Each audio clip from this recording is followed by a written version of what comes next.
Welcome to Ramana's ed zone YouTube channel. ఇంకా ఈ ఛానల్ని సబ్స్క్రైబ్ చేసుకోకపోతే దయచేసి సబ్స్క్రైబ్ చేసుకోగలరు. సో మనం ఈ వీడియోలో ఈఓ గ్రేడ్ 3కి సంబంధించి పేపర్ 2లో భాగంగా ఐదవ చాప్టర్ అయినటువంటి temple Agamas different Agamas in Hindu shastras, అంటే ఇక్కడ దేవాలయ ఆగమాలు హిందూ శాస్త్రాలలోనే ప్రతిపాదించినటువంటి వివిధ ఆగమ సాంప్రదాయాల గురించి భాగంగా ఈరోజు మనము ఆగమాలు వాటి యొక్క పరిచయం గురించి తెలుసుకుందాం. అసలు ముందు ఆగమం అంటే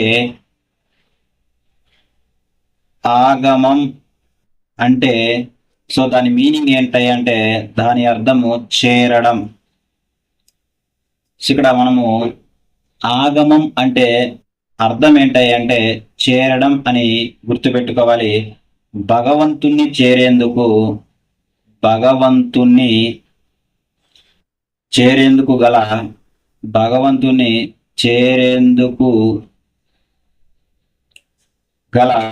మార్గాలను నిర్దేశించేవే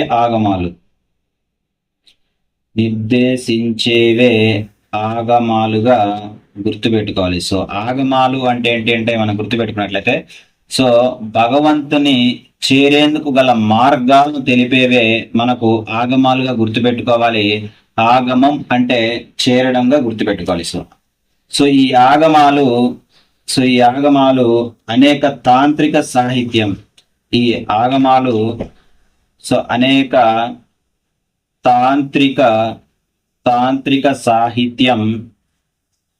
తాంత్రిక సాహిత్యం అదేవిధంగా దేవాలయాలలో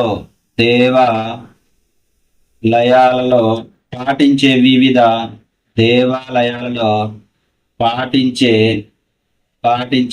విధి విధానాలు అదేవిధంగా హిందూ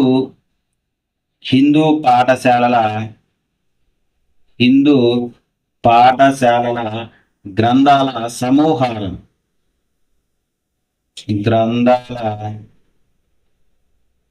సమూహారంగా మనం గుర్తుపెట్టుకోవాలి. అంటే ఇక్కడ మనము దేవాలయాలకు సంబంధించినటువంటి ఆగమాల గురించి మనము తెలుసుకుంటున్నాం.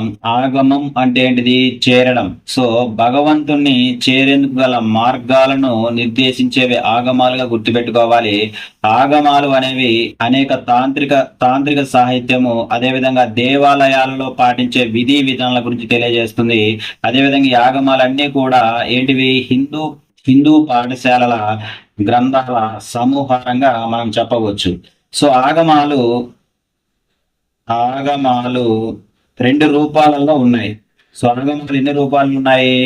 రెండు రూపాల్లో ఉన్నాయని గుర్తుపెట్టుకోవాలి. సో అందులో ఒకటి గ్రంథ రూపము. సో ఆగమాలు ఎన్ని రూపాలు ఉన్నాయి అంటే రెండు రూపాలు ఉన్నాయి. ఒకటోసరికి గ్రంథ రూపము. సో తరతరాల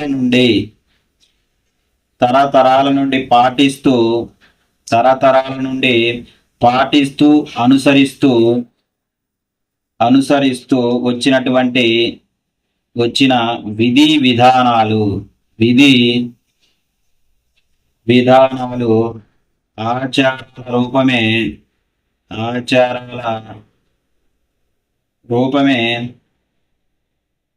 ఆచారాల రూపమే దీనిలో ఉన్నాయి. అంటే మనం గుర్తుపెట్టుకోవాల్సిన విషయం ఏంటంటే, సో ఆగమాలు ఎన్ని రూపాలు ఉన్నాయి? రెండు రూపాలలో ఉన్నాయి. సో ఆగమాలు ఎన్ని రూపాలు ఉన్నాయంటే రెండు రూపాలు. అంటే గ్రంథ రూపం తరతరాలుగా పాటిస్తూ అనుసరిస్తూ వచ్చినటువంటి విధి విధానాల ఆచారాలు ఇందులో ఉన్నాయిగా మనం గుర్తుపెట్టుకోవచ్చు. ఆగమాల యొక్క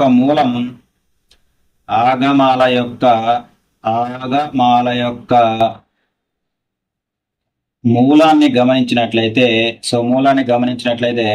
కాలక్రమంగా కాలక్రమంగా అస్పష్టంగా ఉంది.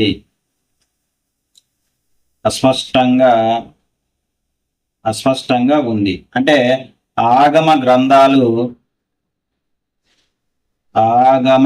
గ్రంథాలు పల్లవ రాజవంశం నుంచి చాలా చాలా ఇంపార్టెంట్. పల్లవ రాజవంశం నుండి ఉనికిలో ఉన్నాయని భావిస్తారు. ఉనికిలో ఉన్నాయని భావిస్తారు. ఇక్కడ మనం బాగా గుర్తుపెట్టుకుంటున్నట్లయితే ఆగమ గ్రంథాలు ఏ వంశ రాజకాలం నుంచి ఉనికిలో ఉన్నాయని భావిస్తారంటే పల్లవ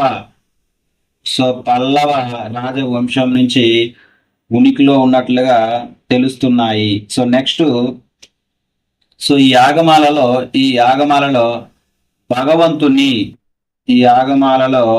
భగవంతుని ఎలా పూజించాలి? దీన్నే మనం ఏమంటాము? అర్చన అంటాం. ఎలా పూజించాలి, ఎలా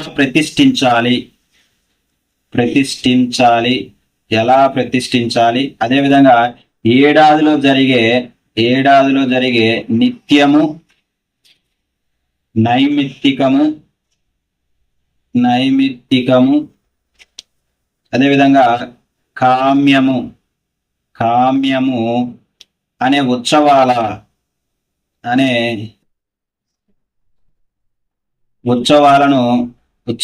ఎలా నిర్వహించాలి, అదేవిధంగా కంకణ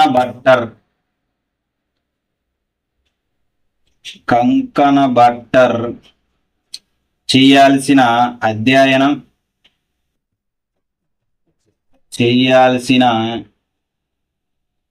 అధ్యయనం ఉత్సవాలు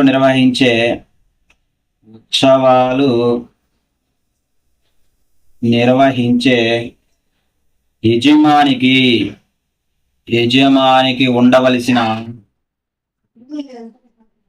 ఉండవలసినటువంటి లక్షణాలు, అదేవిధంగా నియమ నిబంధనలు,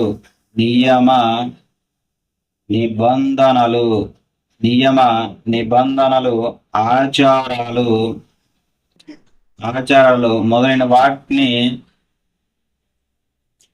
మొదలైనవి ఉంటాయి. దేనిలో ఉంటాయి? ఆగమాలలో ఉంటాయని గుర్తుపెట్టుకోవాలి. అంటే భగవంతుని ఎలా పూజించాలి, ఎలా ప్రతిష్ఠించాలి, అదే విధంగా మనకు నిత్యం జరిగే పూజలు అవ్వచ్చు, అదేవిధంగా తర్వాత సరికి కామ్యము అవ్వచ్చు, అదేవిధంగా జరిగే ఉత్సవాల గురించి కానీ ఆ ఉత్సవాలు చేసేటప్పుడు యజమానికి ఉండవలసినటువంటి లక్షణాలు, అదేవిధంగా పాటించవలసినటువంటి నియమ నిబంధనలు, ఆచారాలు మొదలన్నిటి యొక్క విషయాలు దేంట్లో ఉంటాయంటే ఆగములలో ఉంటాయనిగా మనం గుర్తుపెట్టుకోవాలి. నెక్స్ట్ వచ్చేసరికి మనం ఇక్కడ అంతేకాకుండా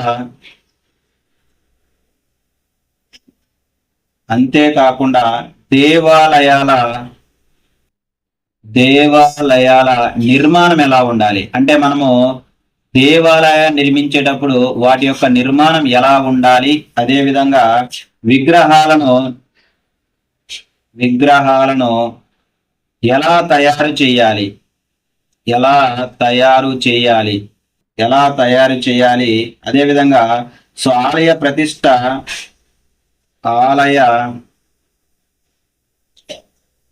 ప్రతిష్ట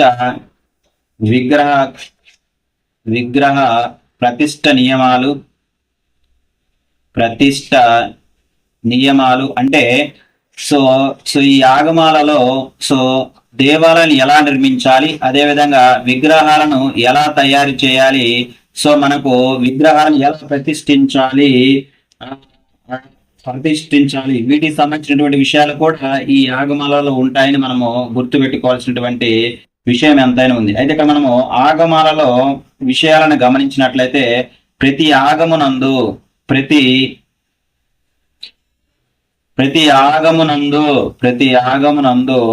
4 భాగాలను కలిగి ఉంటాయి. 4 భాగాలను కలిగి ఉంటాయి. నాలుగు భాగాలను కలిగి ఉంటాయి. ఒకటి ఒకటి యోగ పదము, రెండు రెండు జ్ఞాన పదము,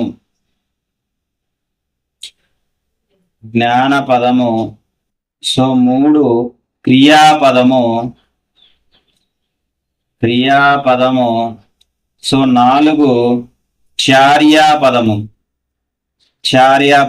సో ఇక్కడ మనం గుర్తుపెట్టుకోవాల్సిన విషయం ఏంటంటే ప్రతి ఆగమునందు నాలుగు భాగాలు ఉంటాయి. అందులో మొదటి భాగం ఏంటిది యోగా పదము, రెండోది వచ్చేసరికి ఏంటిది జ్ఞాన పదము, మూడోది వచ్చేసరికి క్రియాపదము, నాలుగు వచ్చేసరికి చార్య పదంగా మనం గుర్తుపెట్టుకోవాలి. చాలా చాలా ఇంపార్టెంట్. అంటే మనకు ప్రతి యాగం నందు ఎన్ని పదములు ఉంటాయంటే నాలుగు పదాలు ఉంటాయని గుర్తుపెట్టుకోవాలి. మొదటిది యోగా పదము, జ్ఞాన పదము, క్రియాపదము మరియు చార్య పదంగా మనం గుర్తుపెట్టుకోవాలి. సో ఈ ఆగమాలలో విషయాలను గమనించినట్లయితే, సో ఆగమాల విషయానికి మొదటిది ఏంటిది జ్ఞాన పదము. సో జ్ఞాన పదం గురించి చూద్దాం. సో ఈ జ్ఞాన పదాన్ని మనం ఏమంటామంటే విద్యా పదము అంటాం. సో జ్ఞాన పదాన్ని మనం ఏమంటామయ్యా విద్యా పదము అంటాము. సో దీంట్లో ఏముంటుంది తాత్విక, అదే విధంగా ఆధ్యాత్మిక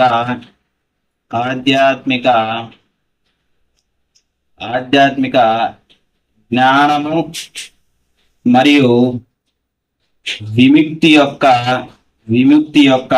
జ్ఞానం గురించి ఉంటుంది. సో మనం ఇప్పుడు ఏం చూస్తున్నాము, ఆగమాలలో ఉన్నటువంటి భాగాల గురించి మనము చదువుతున్నాము. అందులో భాగంగా జ్ఞాన పదము దేని గురించి, ఈ జ్ఞాన పదాన్ని మనం ఏమంటామంటే విద్యా పదము అంటామని గుర్తుపెట్టుకోవాలి. సో ఇందులో తాత్విక మరియు ఆధ్యాత్మిక సంబంధించినటువంటి జ్ఞానం అవ్వచ్చు, అదేవిధంగా విముక్తికి సంబంధించినటువంటి జ్ఞానం గురించి ఉంటుందిగా మనం గుర్తుపెట్టుకోవాలి. సో నెక్స్ట్ ఏంటిది మనకు యోగా పదము. సో ఈ యోగా పదంలో ఏముంటుందంటే యోగాపై నియమాలు, అదేవిధంగా శారీరక మానసిక క్రమశిక్షణ,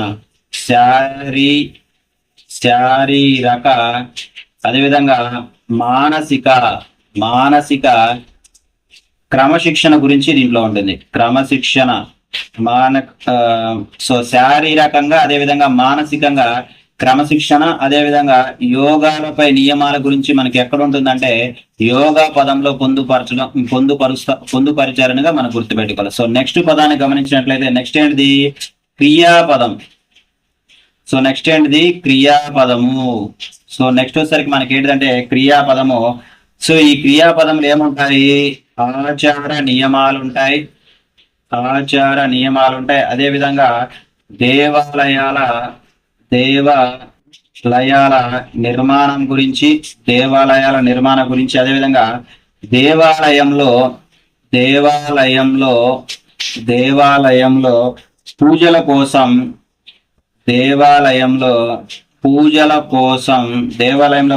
కోసం విగ్రహాలను చెక్కడం గురించి,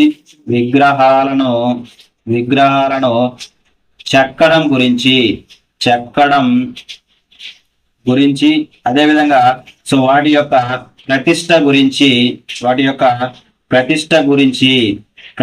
గురించి ఈ క్రియాపదములో పొందుపరిచారని గుర్తుపెట్టుకోవాలి. సో నెక్స్ట్ వచ్చేసరికి మనకేంటిది చార్యాపదం.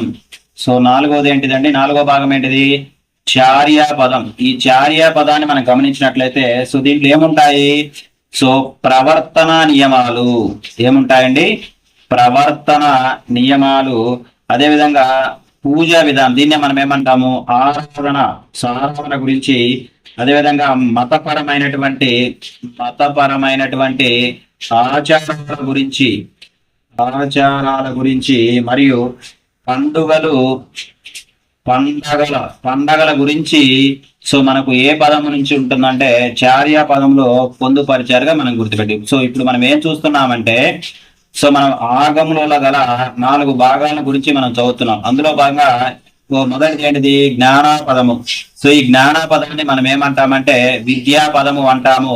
సో ఈ జ్ఞాన పదములో తాత్విక మరియు ఆధ్యాత్మిక సంబంధించిన జ్ఞానము, అదేవిధంగా విముక్తికి సంబంధించిన జ్ఞానము గురించి తెలియజేస్తుందిగా మనం గుర్తుపెట్టుకోండి. సో నెక్స్ట్ వచ్చేసరికి యోగా పదమును గమనించినట్లయితే ఈ యోగా పదం యోగాపై నియమాలు, అదేవిధంగా శారీరకంగా మానసికంగా సంబంధించిన క్రమశిక్షణ గురించి తెలియజేస్తుంది. అదేవిధంగా క్రియాపదాన్ని గమనించినట్లయితే ఈ క్రియాపదంలో ఏముంటాయి, ఆచార నియమాలు ఉంటాయి, దేవాలయాల నిర్మాణం గురించి, అదేవిధంగా దేవాలయాల్లో చేసే పూజల కోసం మనము విగ్రహాలను ఎలా ప్రతిష్ఠించాలి, ఎలా చెక్కాలి అనే విషయాల గురించి మనకు ఈ క్రియాపదంలో ఉంటుందని గుర్తుపెట్టుకోవాలి. నెక్స్ట్ చార్య పదంలో ప్రవర్తన నియమాలతో పాటు సో ఆరాధన అంటే పూజ ఎలా చేయాలి, అదేవిధంగా మతపరమైన ఆచారాలు మరియు పండుగల గురించి ఈ చార్య పదంలో ఉంటాయిగా గుర్తుపెట్టుకోవాలి. సో నెక్స్ట్ వచ్చేసరికి మనం గమనించినట్లయితే నెక్స్ట్ ఆగమాలలో ప్రధాన వర్గాల గురించి చూద్దాం.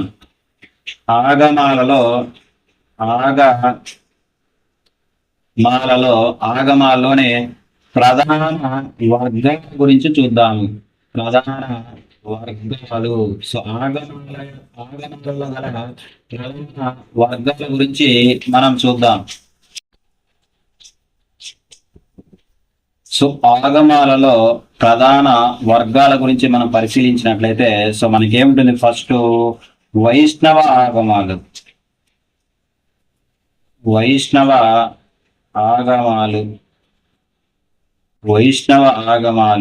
సో రెండోది వచ్చేసరికి శైవాగమాలు.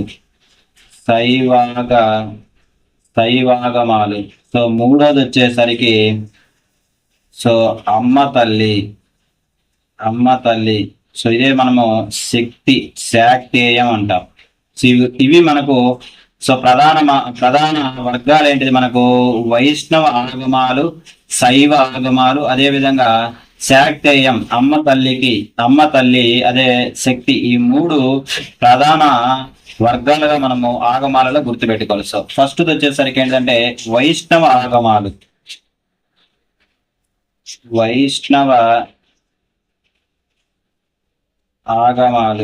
ఈ వైష్ణవ ఆగమాల్లో సో తిరిగి మనకు మూడు రకాలుగా విభజించడం జరిగింది. ఒకటి వచ్చేసరికి వైఖానస ఆగమం. సో రెండు వచ్చేసరికి పాంచారాత్ర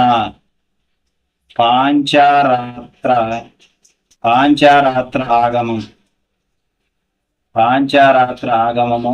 సో మూడు వచ్చేసరికి చాత్తాడ శ్రీ వైష్ణవం.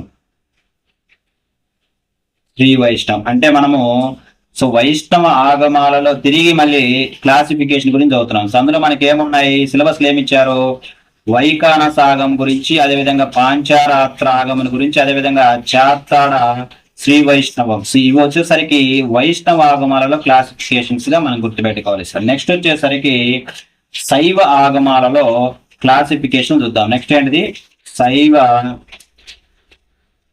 ఆగమాలు.